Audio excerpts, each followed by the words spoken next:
the Questions Queries podcast.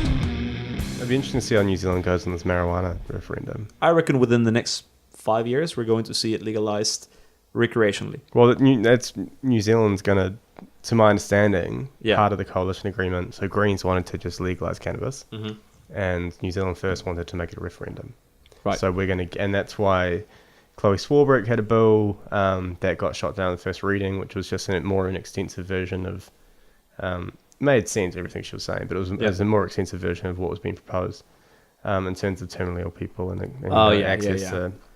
It's crazy, eh? What weed can do for really sick patients. It's very, very silly. The vilification of cannabis if you look at it, it was to vilify the hippies. That was the war on drugs. Yeah. There was huge political reasons for it. America framed the conversation, and then everyone else sort of, these other Western powers, since America was the hegemon, sort of followed that suit. Yeah. Because that's what happens sort of culturally. And so it was, back in the day to vilify, I think it was the Mexicans. That's why they gave it the name marijuana and stuff like that. And then later on, convenient. They associated it with the hippies, and they started doing this massive crackdowns. And, and it was power and money in politics. And that's what sort of framed the conversation about that instead of intelligent discourse.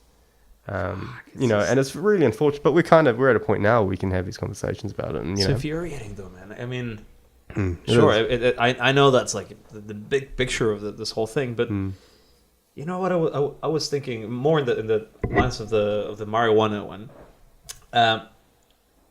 A few years back, I was working in one of those reality TV shows of like going after cops, like following cops around. It was called Women in Blue, which was actually kind of fun to work in one of those, just riding a cop car all night. And I was actually put in cop cars with female officers, and we were telling the stories of female officers on the tough jobs that police officers do. And I was seeing every time they would arrest somebody, then they have to take them into the police station, and they have to spend at least an hour doing all this fucking boring ass paperwork. They're just sitting there typing things, corroborating facts. He said, she said this, and then I said this, and then just typing. All the while, this like the person that got arrested is just there in the cell. And sure, like great, like you arrested somebody that was going to beat someone up. You arrested somebody that assaulted somebody or that stole something. When they put handcuffs of somebody rolling a joint in a park, you get the police resource of two people, because they always go in partners. They're going back to the police station, and this kid, 18-year-old kid or whatever, 17-year-old kid, rolling himself a spliff in the park. And that's taking the police resources of two cops writing all these reports because he was lighting up a spliff in a park. Oh my God. And then, all the while real crimes are fucking happening out there. Yeah, well, cops are, and that's sort of the argument, is that New Zealand police especially are able to exercise quite a lot of discretion when it comes to that sort of thing. So they wouldn't usually, I don't think, put someone in jail or put someone in cells for that, for rolling a spliff. I think there's, maybe you saw otherwise, and maybe that was because they had cameras, and I don't know. I mean, because you wouldn't be able to, there would be no quantifiable evidence on that. But I think there's a really big separation of arguments here. Yeah. There's decriminalization, there's legalization, and we often talk about legalization and the benefits of that. And people talk about how the government could control the industry, and you're getting the money out of getting the money out of black market and putting into. What have you done? I think I kicked the bottle.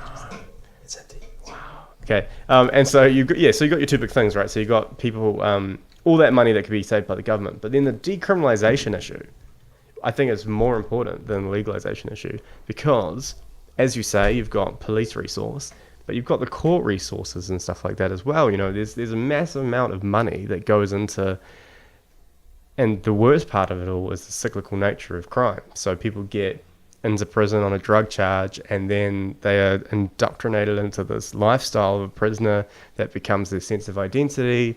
They come out, they commit another crime, rehabilitation gets fucked. Prisons are not really places for reforming, are they? No, well, they come out a lot worse. And they may be anecdotal, but I reckon it fucking happens. No, and I think that's it's absolutely accurate.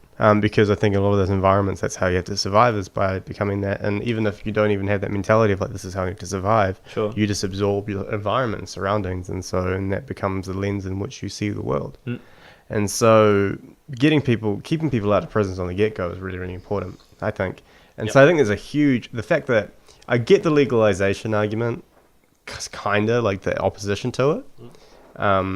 You don't want to encourage people, and there are negative mental health side effects and stuff, but I mean, it's not for everybody. No, but also tobacco fucks. Like, you're smoking. Beer, it's like this no, it's terrible for you. Yeah. And it's awful. And if that's legal, then prohibition's never worked ever.